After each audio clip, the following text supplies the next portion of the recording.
Ya, dari sekian banyak komplikasi ataupun etiologi atau penyebab daripada diabetic foot ulcer itu adalah venous dan arterial ulcer, Bapak Ibu. Evaluasinya apakah ada tanda infeksi?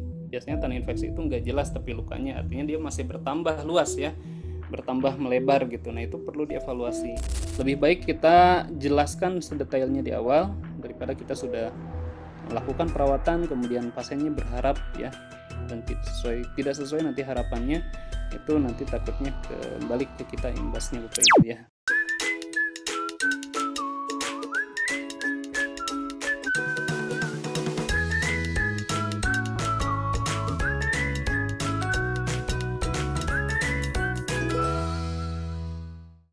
Di kesempatan siang hari ini, insya Allah saya akan coba mengulas beberapa hal yang memang berkaitan dengan diskusi teman-teman sebelumnya di grup Medcovazian Academy ya, yang sebetulnya kasusnya banyak sekali, namun hanya mungkin ada beberapa saja yang kita angkat untuk dijadikan bahan diskusi di siang kali ini yang memang sedikit relevan atau berkaitan dengan tema yang kita angkat, yaitu terkait dengan diabetic foot ulcer multidisciplinary approach to limb salvage and healing.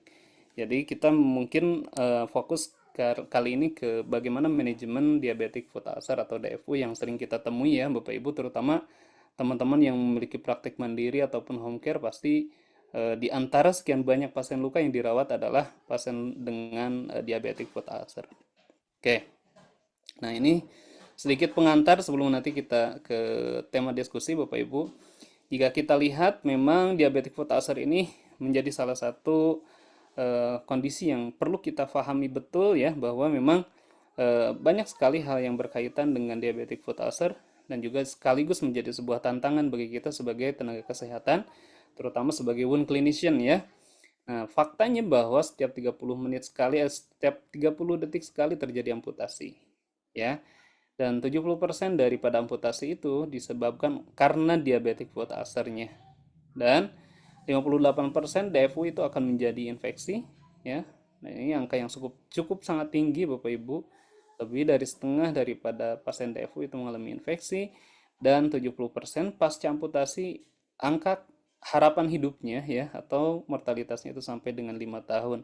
Jadi cukup singkat Bapak Ibu, dan memang kita harus melihat fakta dan data sekaligus kita menjadikan sebuah trigger bagi kita sebagai tenaga kesehatan, bagaimana caranya kita mengurangi risiko daripada kejadian amputasi. Apa saja sih tantangan atau kondisi yang sering kita temui bahwa diabetic foot ulcer itu adalah merupakan luka kronik ya atau chronic wound, dan juga luka yang terkontaminasi bahkan dia terinfeksi ya. Jadi kalau misalkan kita lihat nih lukanya terkontaminasi sudah pasti oleh apa? Oleh benda asing gitu ya, oleh jaringan mati, slav ataupun nekrotik. Kemudian beresiko terjadi infeksi ya, bahkan terjadi sepsis. Kemudian kondisi lain itu adalah luka yang memang penyembuhannya lebih lama. Karena apa? Karena salah satu faktor penghambatnya itu karena diabetesnya, gangguan vaskularisasinya, neuropati dan seterusnya. Ya. Kemudian degeneratif, rata-rata luka dengan diabetes, apalagi jika tidak ditangani dengan baik dan tepat, Bapak Ibu, itu kebanyakan lukanya menjadi memburuk ya, atau bahkan tadi terjadi resiko amputasi. Nah, ini yang perlu teman-teman pahami ya, bahwa memang kondisi luka diabetes menjadi salah satu tantangan bagi kita sebagai tenaga kesehatan dalam proses khususnya wound clinician dalam proses melakukan perawatan luka. Dan dengan kondisi tersebut Bapak Ibu, maka perawatan atau treatment yang dilakukan itu membutuhkan waktu yang cukup lama. Ya, jika kita lihat penyembuhan pada luka kronis rata-rata ya itu adalah 3 bulan atau 12 minggu. Kemudian tentu dengan lama rawat akan membutuhkan biaya yang banyak atau tinggi.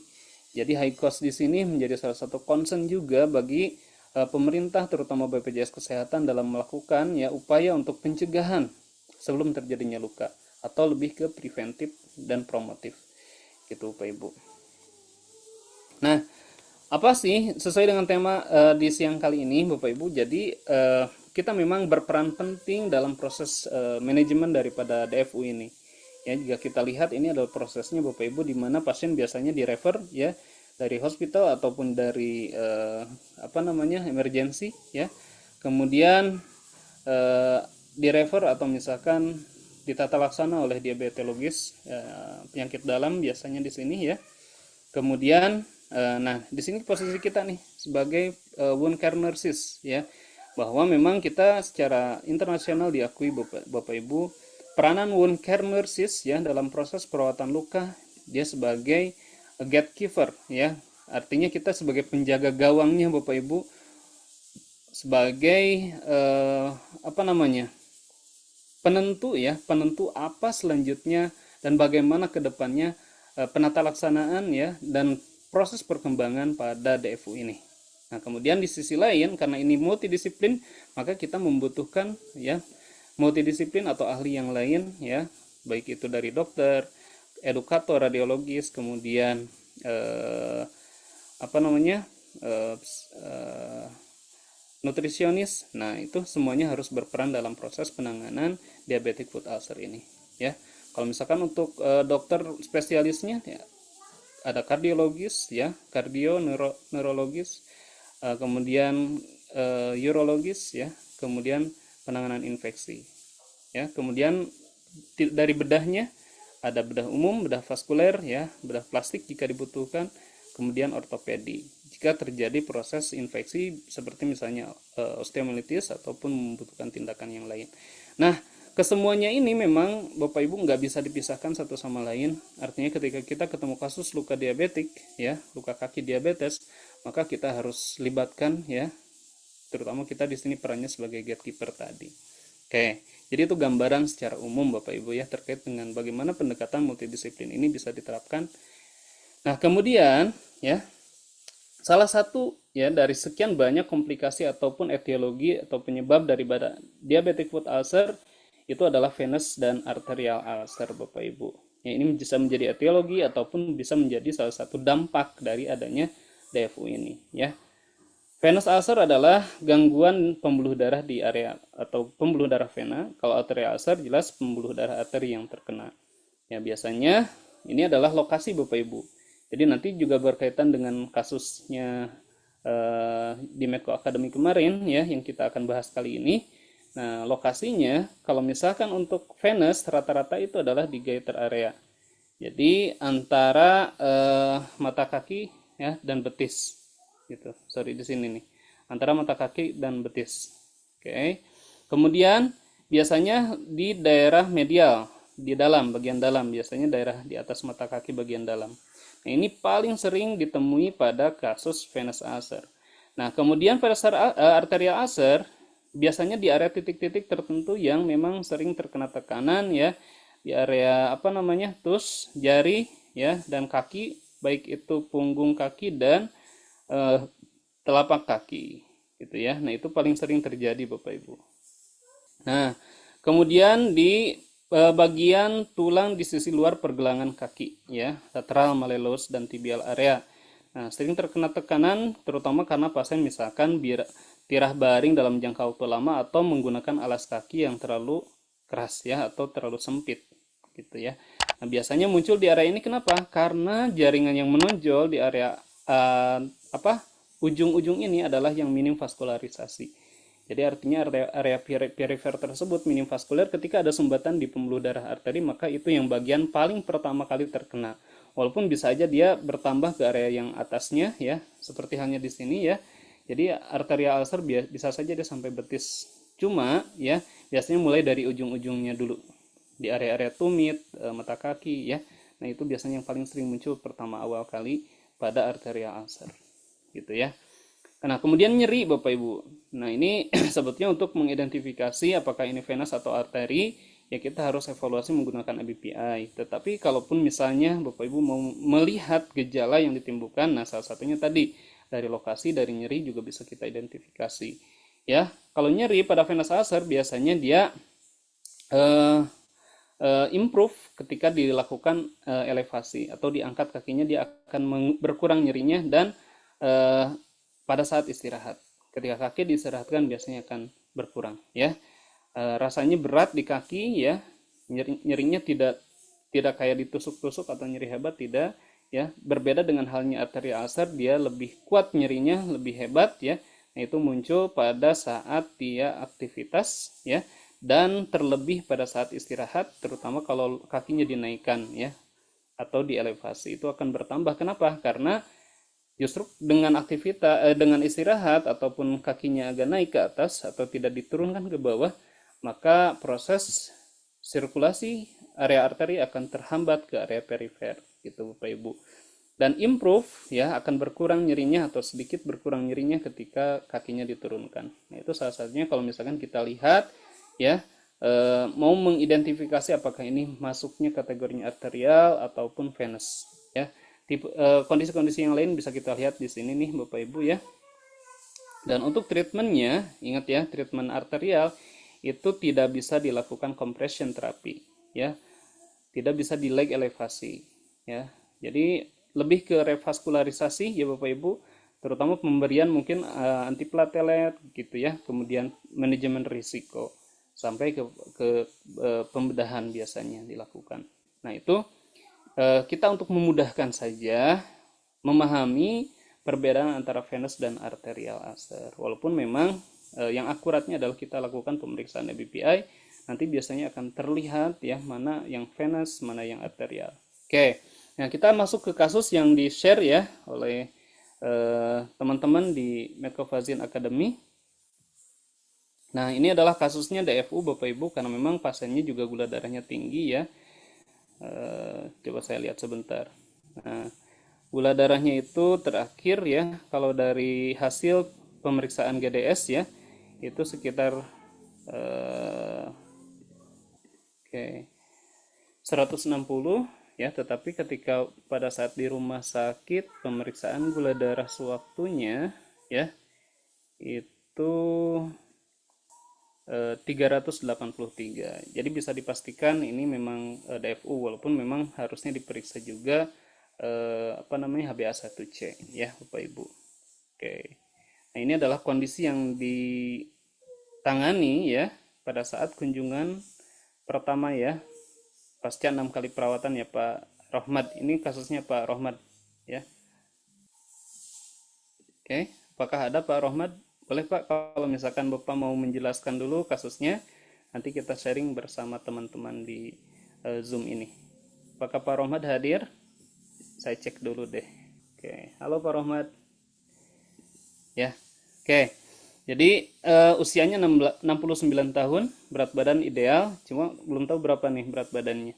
Ini pasca debridement. Nah, biasanya muncul di awal mungkin di ujung sudah mulai kehitaman, dan di area tibialnya di sini dia mengalami kemerahan, biasanya selulitis, dan kemudian dilakukan debridement, lukanya terbuka, dan kemudian terjadilah di situ perubahan jaringan ya, ada kerusakan jaringan, terbentuknya adanya slap.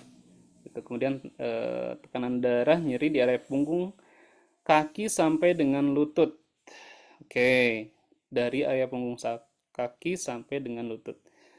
Kesulitan nutrisi tidak adekuat, obat terapi sudah dapat, antibiotik dan nyeri ya. Oke. Nah, Bapak Ibu, perlu diketahui biasanya tadi ya, untuk kondisi luka arterial biasanya itu adalah muncul nyeri yang lumayan hebat Bapak Ibu ya.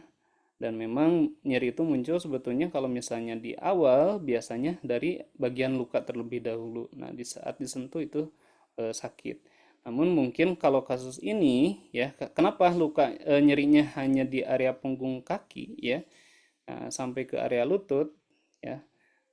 Tetapi yang area perifer atau area jari-jari kaki ini tidak terasa, artinya berarti proses vaskularisasinya sudah terhambat sampai situ ya, yang ujung itu udah avaskularisasi atau sudah neuropati, kemungkinan ke situ Pak.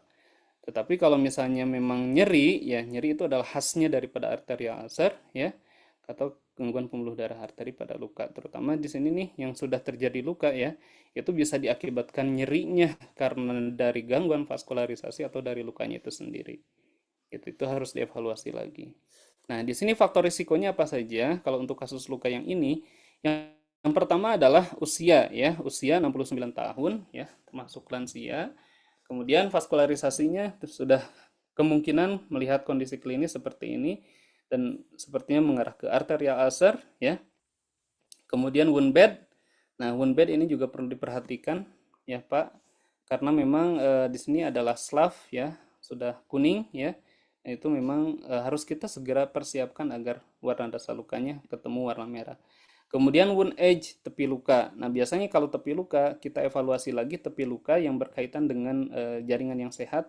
Nah, ini evaluasinya apa? Evaluasinya apakah ada tanda infeksi? Biasanya tanda infeksi itu nggak jelas tepi lukanya, artinya dia masih bertambah luas ya, bertambah melebar gitu. Nah, itu perlu dievaluasi. Kemudian jelas ada tanda infeksi, kemudian tadi ada gula darah yang tinggi. Nah, ini adalah high risk-nya daripada pasien kasus Tuan X ini ya. Oke. Nah, selanjutnya apa yang harus dilakukan ya? Mungkin ini sebagai bahan masukan aja ya Pak ya.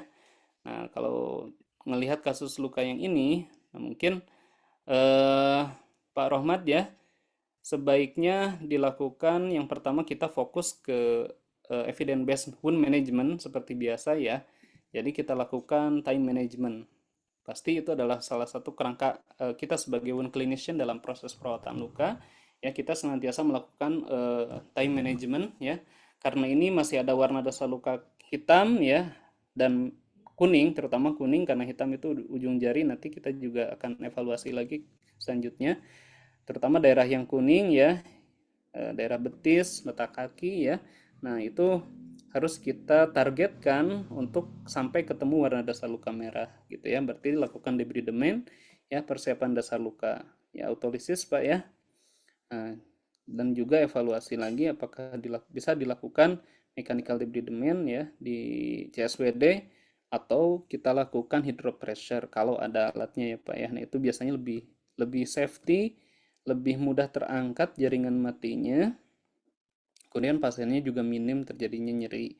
Karena kalau kita CSWD ya, kita juga harus evaluasi lagi apakah pasiennya sanggup atau tidak gitu ya. Karena kalau kemarin ngobrol di grup ya Pak ya, kesentuh sedikit kata Pak Rohmat ini sangat sakit sekali. Nah, itu perlu dievaluasi lagi. Nah, kemudian I-nya infection control ya, Pak. Jika ada antibiotik ya, kita lanjutkan. Tapi kalau misalkan memang sudah habis waktunya ya kita nggak apa-apa, nggak usah dilanjutin Pak, nggak usah beli lagi maksudnya pasiennya ya. Kecuali kalau misalkan kita mau kontrol ke dokter. Oke. Nah, terus kemudian di sini kita lakukan pemberian antimikrobial dressing. Kemarin sudah betul ya, boleh menggunakan Metcovazine Silver, tapi nanti dievaluasi setelah 2 minggu ya Pak ya.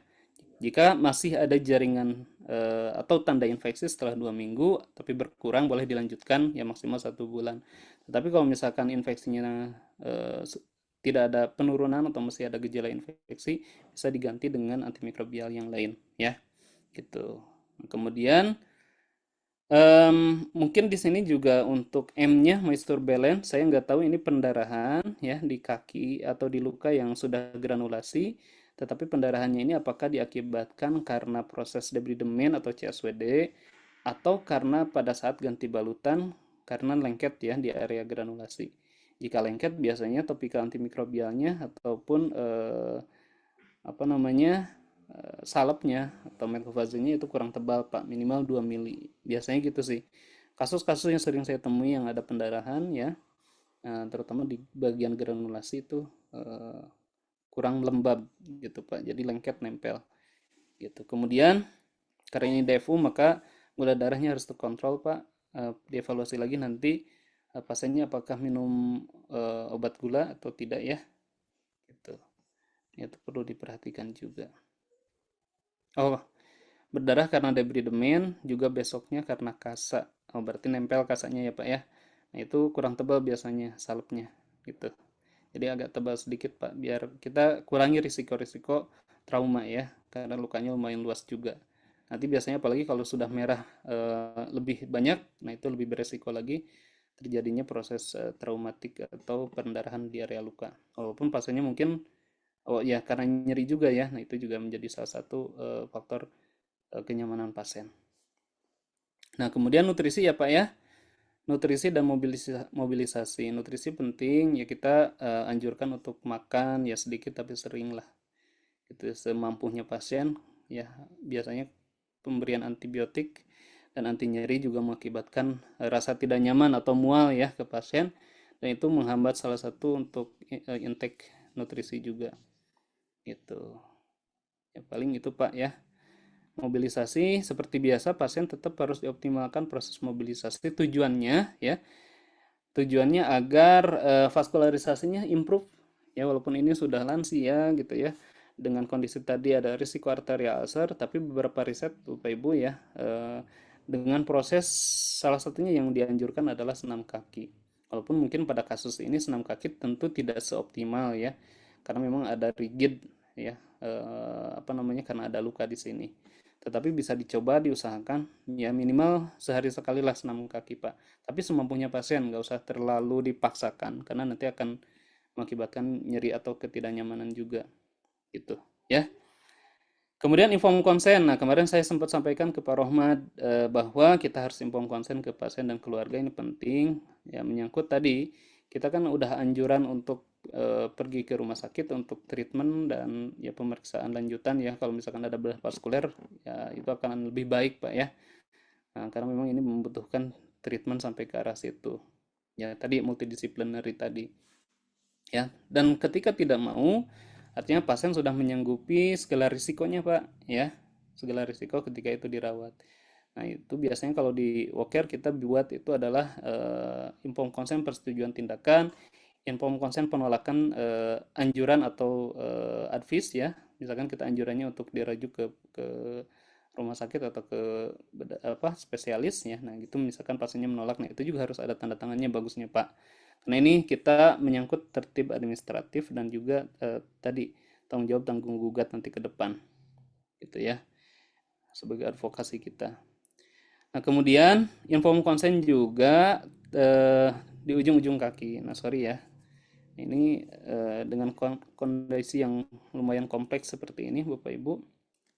Nah ini ada risiko ya, ada risiko kehilangan jaringan ya, tidak hanya jaringan nekrotiknya, tapi mungkin kalau misalkan dia sudah sampai ke tulang dan tulangnya nggak bisa dipertahankan, kemungkinan ini akan hilang gitu. Nah itu perlu di inform consent juga ya Pak Rohman ke pasien dan keluarga ya.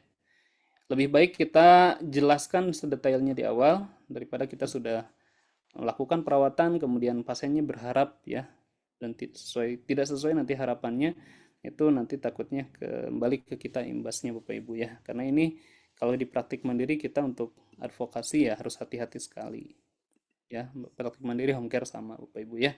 Jadi inform konsen silahkan disiapkan ya Pak ya gitu. Oke, nah selanjutnya ya, tambahan treatment di sini boleh Pak Rohmad atau Bapak Ibu juga yang memiliki kasus yang mirip, yang serupa, tambahkan tindakan adjunctive terapi.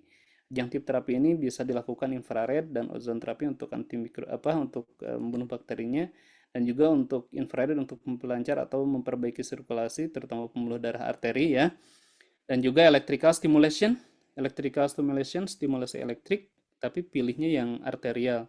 Kalau ini yang vena ini ya, ada khusus yang arterial. Kalau ada itu akan lebih baik. Jadi itu sama untuk membantu proses sirkulasi, ya.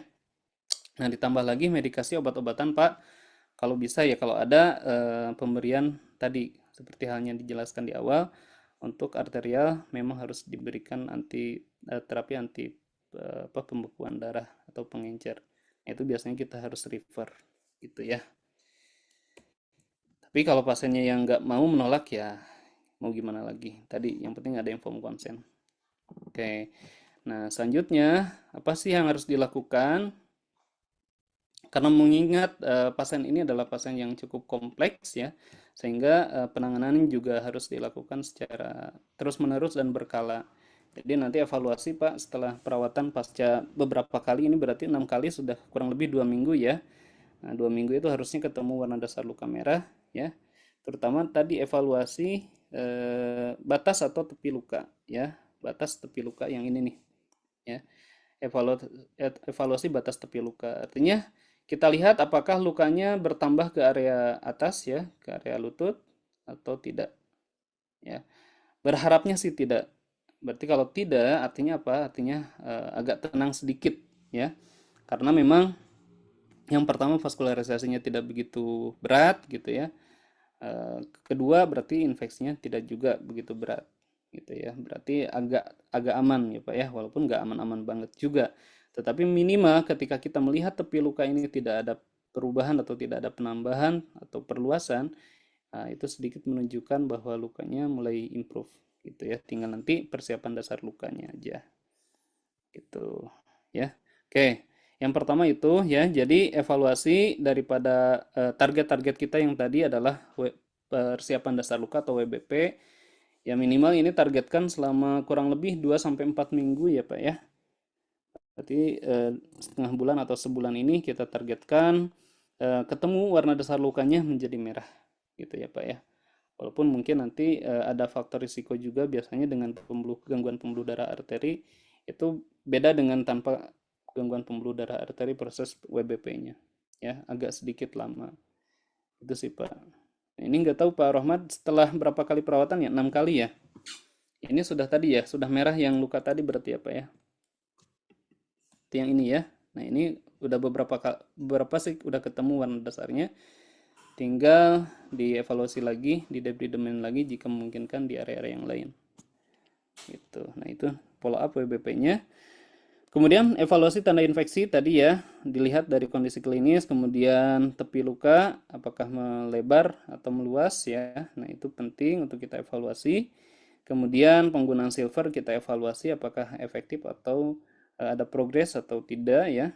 Kemudian status vaskulernya ya, tadi kan Bapak direncanakan untuk dilakukan latihan ya, senam kaki apa segala macam.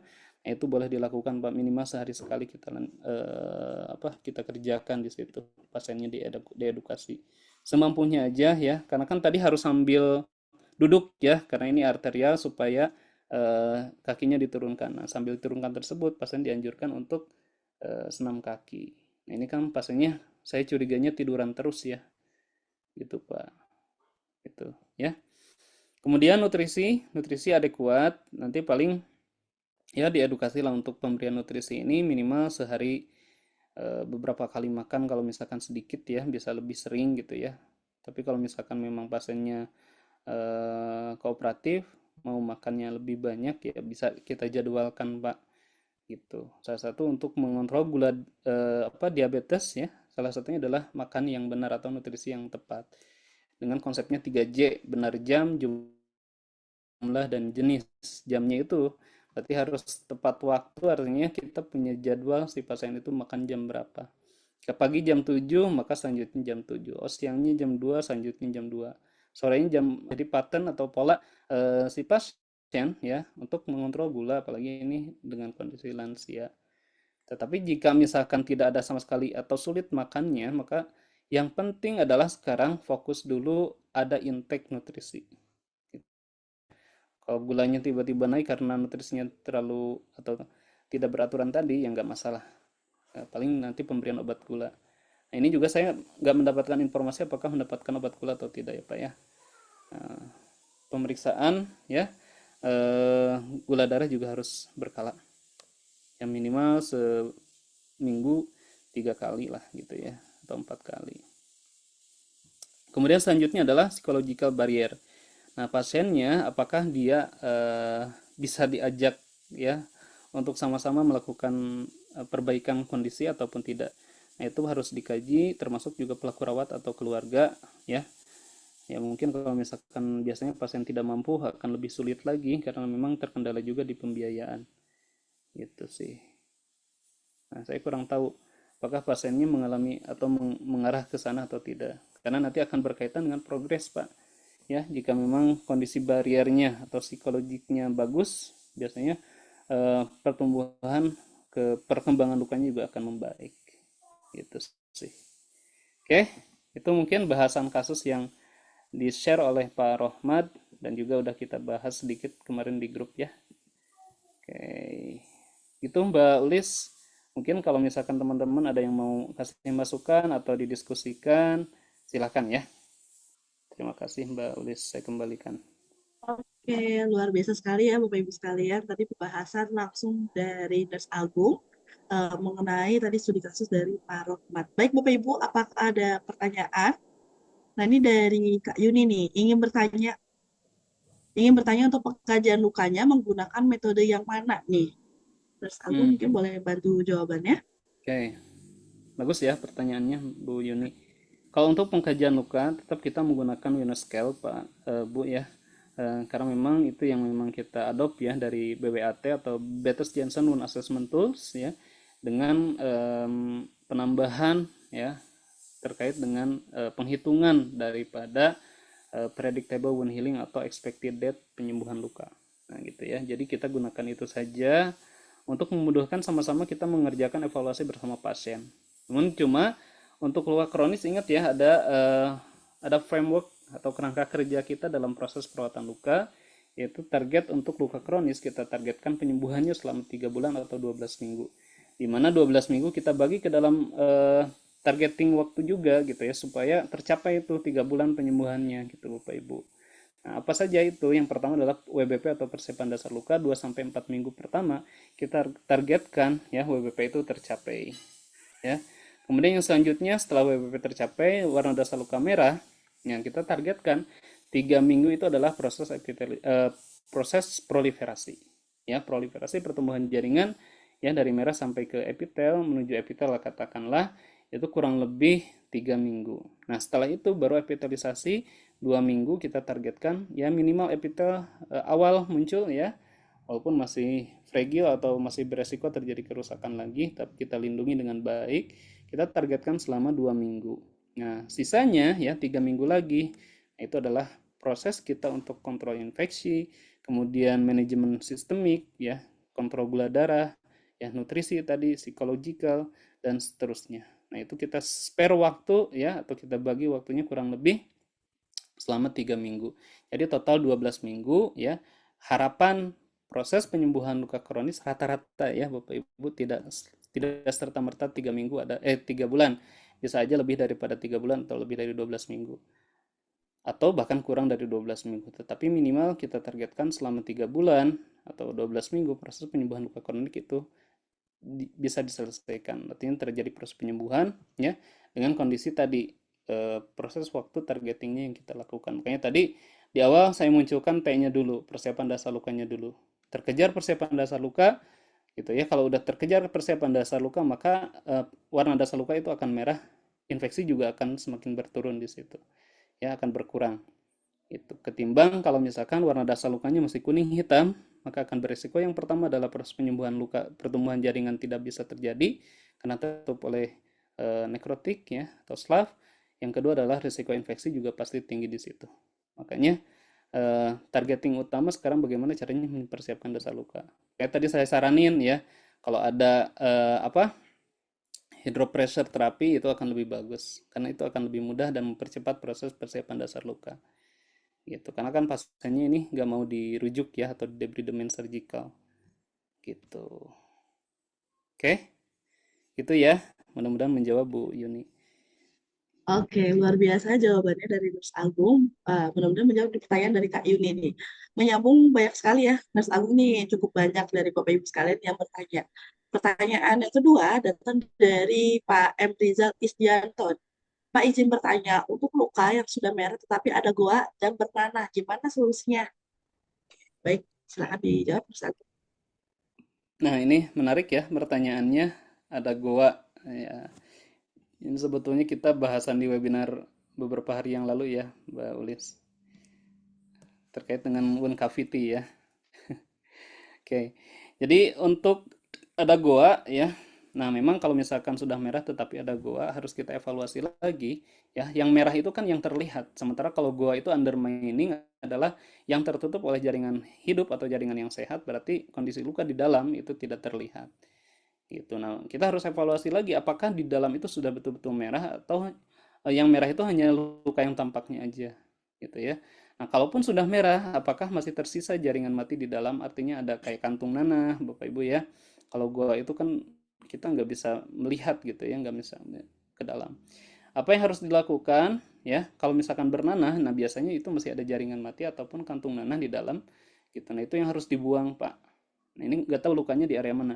Kalau di area telapak kaki biasanya kantung nanah tuh banyak. Karena apa? Karena di situ kan ada tendon ya. Nah, tendon biasanya kalau udah campur slaf itu agak sulit juga dia akan menutup.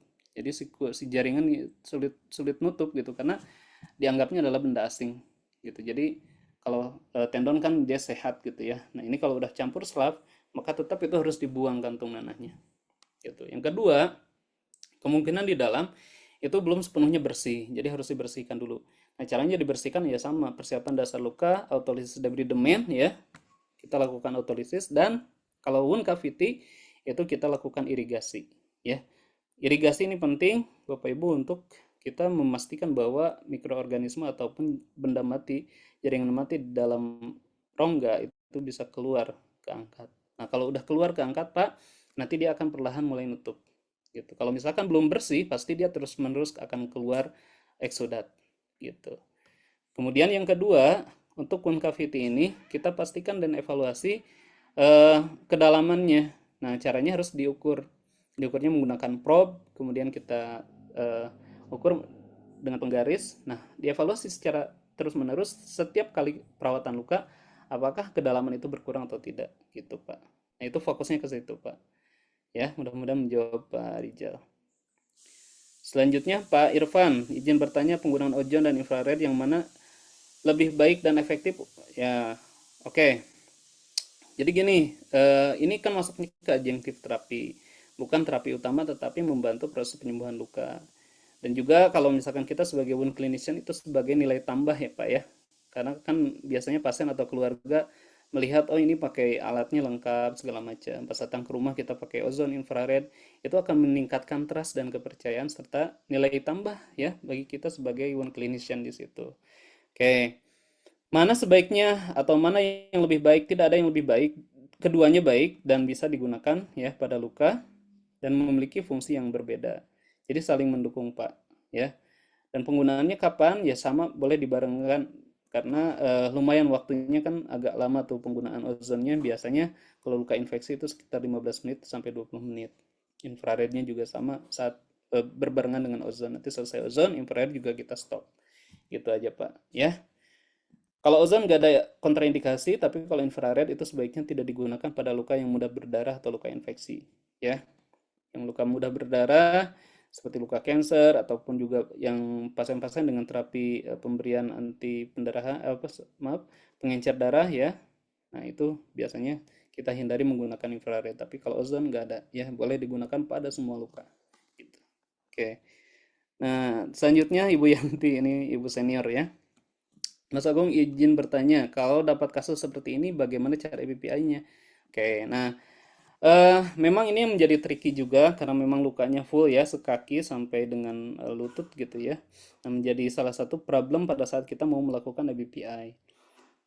Ya kalau misalkan kita agak sulit ya mungkin ada beberapa referensi Bu yang mengatakan boleh eh, sebagai bahan rujukannya adalah perbandingan. Jadi kalau misalkan kita tidak memungkinkan di area luka tadi yang sebelah kiri ya kalau nggak salah, apa kanan, lupa saya. Ya, berarti kita di sebelahnya lagi yang di kaki yang sehat. Itu biasanya sebagai rujukan, ya. Atau kalau misalkan memungkinkan ya di nadi yang bagian atasnya lagi ya, di popliteal ya Bu ya. Itu bisa kita periksa di situ. Tapi kalau misalkan memang agak sulit ya, berarti di kaki yang sebelahnya aja dengan tangan yang searah ya. Kalau kanan dengan kanan, kiri dengan tangan kiri gitu. Itu mungkin Bu, mudah-mudahan menjawab juga. Oke, selanjutnya ada Pak Rohmat lagi. Izin tanya kalau sudah ketemu warna dasar merah seperti di gambar, hanya Metco Silver atau di mixed red. Nah, saya harus tanya ke Bapak, Metco Silvernya sudah berapa kali dipakai atau sudah berapa minggu? Tadi ya evaluasi untuk penggunaan antimicrobial dressing khususnya silver dressing apapun itu ya nggak terpaku pada Medco saja. Nah itu ada evaluasi selama 2 minggu Pak. 2 minggu itu gimana? Jadi ada 3 kategori. Yang pertama ya jika infeksinya hilang atau sudah tidak ada infeksi maka setelah 2 minggu silver itu harus di stop ya. Kemudian yang kedua jika infeksinya berkurang, nah tapi masih ada tanda infeksi nih, maka silver itu boleh dilanjutkan dengan tadi harus dipantau maksimal ya beberapa literatur ada yang mengatakan 1 bulan gitu Pak. Tetapi jika tidak ada improvement nih kategori yang ketiga, tidak ada perbaikan sama sekali, infeksinya masih ada malah bertambah, maka silver itu harus di stop dan diganti dengan antimikrobial dressing yang lain. Gitu ya. Mudah-mudahan bisa dipahami.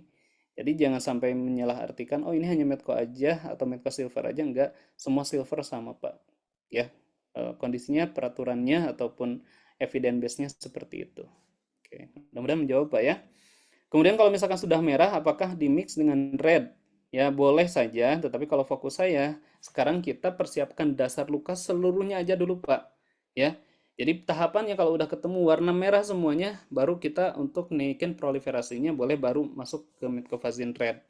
Tetapi kalau misalkan sekarang silvernya masih dipakai, kita gunakan silver aja dulu Pak. Nanti mungkin setelah selesai tadi yang evaluasi 3 kategori tadi, misalkan 1 bulan lah katakanlah penggunaan silver, nanti bulan berikutnya Bapak pakai dulu yang reguler kalau misalnya selama pemakaian yang silver ini belum juga ketemu semuanya warna dasar merah. Tapi kalau sudah ketemu warna dasar merah boleh langsung ke metcalfazine red. Nah, itu kurang lebih seperti itu tahapannya, Pak ya.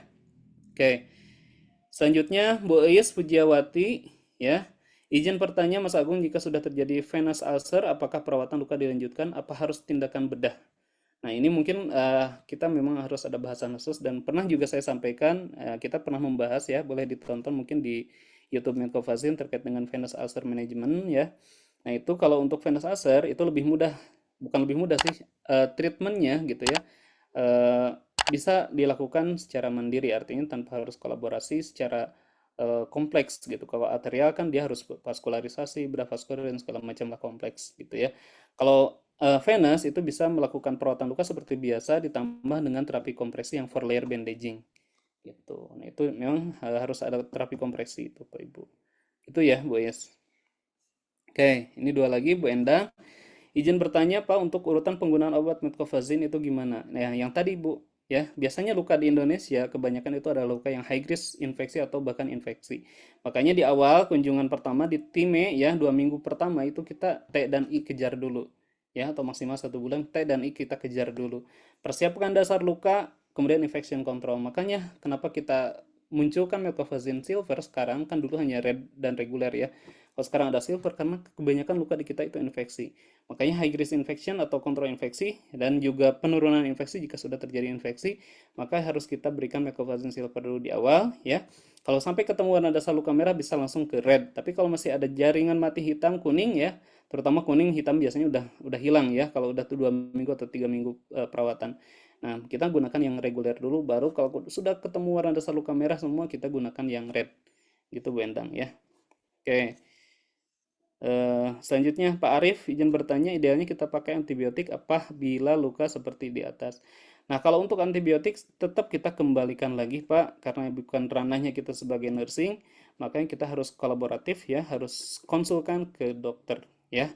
Gitu. Karena itu nanti yang dokter yang akan meresepkan. Namun, sebelum biasanya memberikan treatment atau pemberian antibiotik sistemik ya, oral gitu ya, nah, sebaiknya memang harus dilakukan pemeriksaan kultur untuk mengecek resistensi daripada bakteri terhadap antibiotik jenis apa. Itu yang tepatnya seperti itu. Gitu, Pak. Tapi kalaupun misalnya sambil jalan kita misalkan antibiotik kan udah pernah tuh kalau kasus luka tadi tuh dikasih cefixim ya, Pak Rohmat.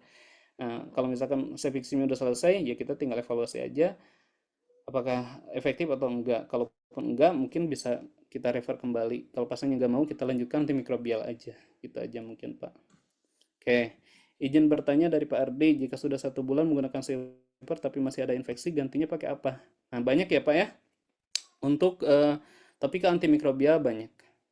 Ya, ada Cadexomer iodine, ada apa namanya, DICC ya atau hidrofobik atau mungkin Bapak Ibu lebih kenanya Sorbak ya itu mereknya. Nah itu bisa pakai itu Pak. Tetapi kalau udah 1 bulan nggak ada improvement masih ada tanda infeksi berarti yang menjadi masalah apa?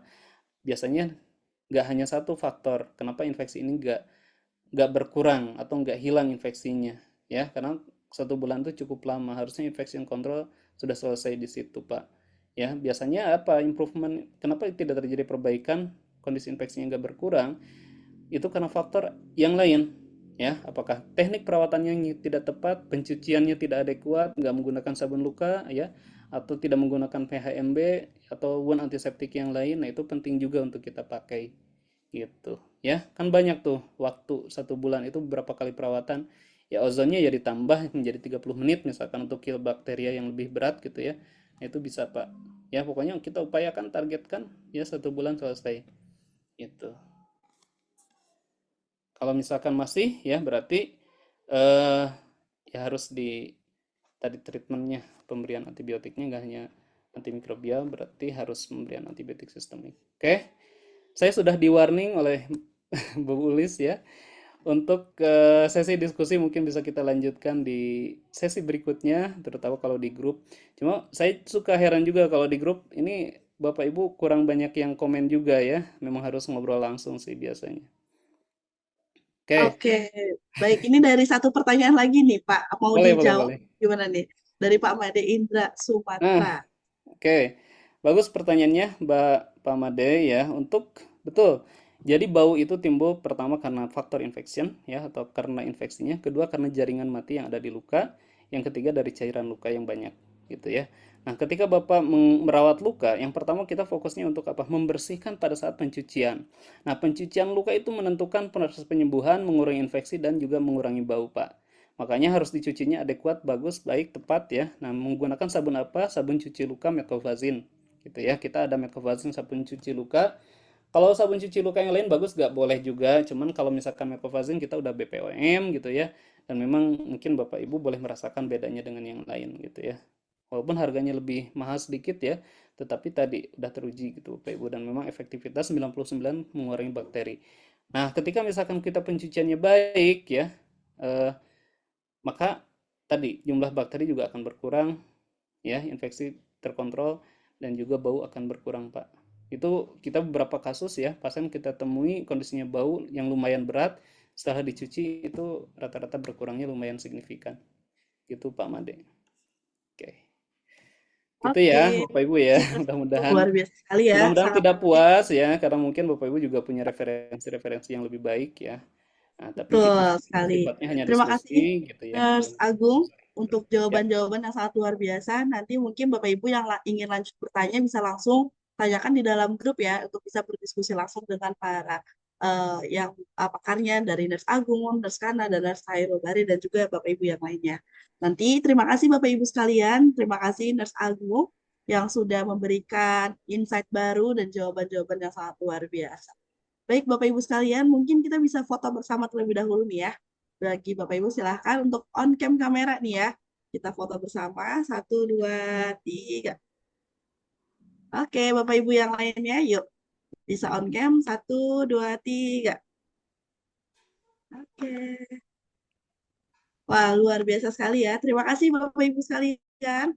Terima kasih Nurse Agung yang sangat luar biasa. Kita ketemu lagi di minggu depan Ya. dengan topik-topik yang menarik lainnya. Bapak Ibu sekalian, silakan untuk langsung join di dalam kegiatan kita di Medcovazin Serial Academy. Bagi Bapak Ibu yang belum masuk ke dalam grup, silakan langsung masuk dan join di dalam grup. Saya ucapkan terima kasih banyak kepada Nurse Agung yang sudah membagikan ilmu dan menyempatkan waktunya pada hari ini. Terima kasih Nurse Agung. Sama-sama, boleh. Terima kasih. Terima kasih Bapak Ibu semuanya.